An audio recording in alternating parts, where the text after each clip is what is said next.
शाम की खामोश फ़िज़ाओं में दमिश्क की दीवारें तारीख में पहली बार मुसलमानों के कदमों की गूंज से इस वक्त लरज़ रही थी।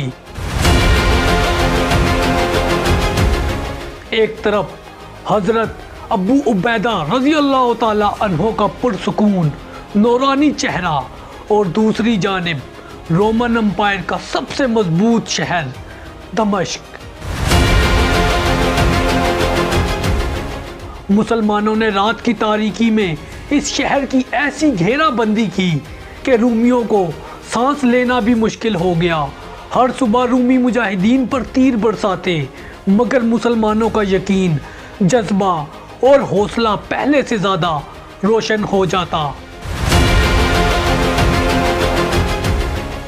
फिर वो लम्हा आया जब रोमन एम्पायर का फ़ख्र दमिश्क हज़रत अबू उबैदा रज़ी अल्लाह ताला अन्हो की हिकमत के सामने झुकने पर मजबूर हो गया।